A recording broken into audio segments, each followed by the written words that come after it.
নমস্কার। তোমাদের একটা বিষয় রয়েছে দ্বিতীয় অভিজ্ঞায়, যেটা হচ্ছে সংখ্যারেখা। তো সেই সংখ্যারেখা থেকেও কিন্তু বেশ কিছু প্রশ্ন তোমাদের দ্বিতীয় অভিজ্ঞায় আসবে। আমি তোমাদের সংখ্যারেখা কি বা কাকে বলে এবং উদাহরণের সাহায্যে অনেকগুলো ক্লাস, শ্রেণী পরীক্ষা সমস্ত কিছু নেওয়া হয়েছে। তা সত্ত্বেও আমি আরও একবার তোমাদের সংখ্যারেখা সম্পর্কে একটু ধারণা দিচ্ছি, তোমরা ভালোভাবে ভিডিওটা দেখবে। তো প্রথমেই আমরা জানি যে সংখ্যা রেখা কাকে বলে, অর্থাৎ যে রেখায় সংখ্যাগুলোকে মানের ক্রম অনুসারে সাজানো হয় তাকে সংখ্যা রেখা বলে।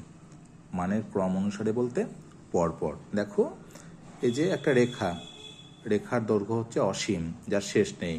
তোমরা বড় হলে শিখবে যে এদিকেও আরও অনেক সংখ্যা রয়েছে, সেটা শূন্য হতে পারে প্রথমে। শূন্যের আগের সংখ্যা তোমরা একটু বড় হলেই শিখবে, -1, -2, -3 এভাবে। এদিকেও কিন্তু 10-এর পরেও কিন্তু এই যে এই চিহ্নটা দেওয়া আছে, মানে আরও অনেক অসংখ্য সংখ্যা রয়েছে যার কোনো শেষ নেই। অর্থাৎ যে রেখায় সংখ্যাগুলোকে আমরা মানের ক্রম অনুসারে সাজাই সেই রেখাকে বলা হচ্ছে সংখ্যা রেখা। তো সংখ্যা রেখাটা আমাদের কি কাজে লাগবে? তো সংখ্যা রেখা থেকে কিন্তু অনেক প্রশ্ন হতে পারে। কি প্রশ্ন হতে পারে? একটা জিনিস মনে রাখবে, আর একটা বিষয়, যে সংখ্যা রেখার কোনো সংখ্যার, সাপোজ ধরো একটা সংখ্যা 5, এর বাম দিকের সংখ্যা, এটা কি? এটা হচ্ছে বাম দিক। সংখ্যা রেখার কোনো সংখ্যার বাম দিকের সংখ্যাগুলো হয় ছোট, আর সংখ্যা রেখার কোনো সংখ্যার, এটা হচ্ছে ডান দিকের সংখ্যাগুলো হয় বড়। তো এখান থেকে দেখো কিছু প্রশ্ন আমি তোমাদের আলোচনা করছি।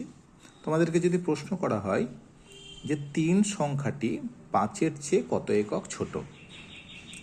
3 দেখো এখানে আছে, 5-এর চেয়ে কত একক ছোট? 5 এখানে। তো দেখো, তাহলে আমাকে 5 থেকে 3-এ আসতে হবে। তাহলে 5-এর আগে 4, 4-এর আগে 3, তাহলে কত একক পেলাম? 2 একক ছোট। আবার যদি প্রশ্ন করা হয় 7-এর আগের সংখ্যা কত, দেখো আমরা সংখ্যা রেখার সাহায্যে সহজেই বলতে পারছি যে 7-এর আগের সংখ্যা হচ্ছে 6, 7-এর পরের সংখ্যা কত? 8। আবার কি প্রশ্ন হতে পারে? 9 সংখ্যাটি 6-এর চেয়ে কত একক বেশি? 9 সংখ্যাটি 6-এর চেয়ে কত একক বেশি? অবশ্যই 6-এর চেয়ে বেশি। এবার কত একক বেশি দেখো, তো 6-এর পরে 7, 7-এর পরে 8, 8-এর পরে 9। দেখো, আমরা পরিষ্কার বুঝতেই পাচ্ছি যে 9 সংখ্যাটি 6-এর চেয়ে 3 একক বেশি। এভাবেই তোমরা সংখ্যা রেখা থেকে যদি কোনো প্রশ্ন আছে, এভাবেই তোমরা এই যে সংখ্যা রেখাটা টেনে নিয়ে যদি তার সমাধান করো, তাহলে কিন্তু একদম নির্ভুলভাবে করতে পারবে।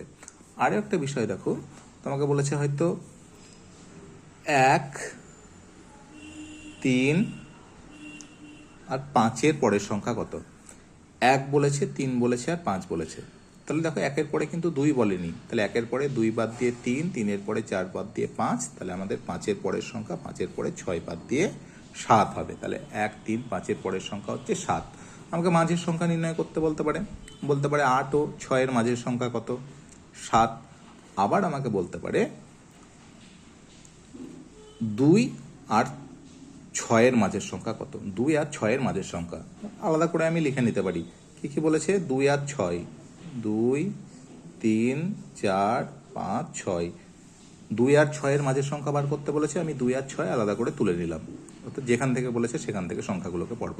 তো দেখো, তাহলে 2 আর 6 আমি মাঝের সংখ্যা বার করব। তাহলে এদিক থেকে 2 কেটে দিলাম, এখানে 6 কেটে দিলাম, এদিকে 3 কাটলাম, এদিকে 5 কাটলাম। দেখো, মাঝের সংখ্যা কি পেলাম? 4। তাহলে 2 আর 6-এর মাঝের সংখ্যা হচ্ছে 4। এর নিয়ম তোমরা বড় হলে শিখবে। অ্যাকচুয়াল নিয়মটা হচ্ছে, যে দুটো সংখ্যার মাঝের সংখ্যা বার করতে বলবে সেই সংখ্যা দুটোকে যোগ করতে হবে। তা 2 আর 6,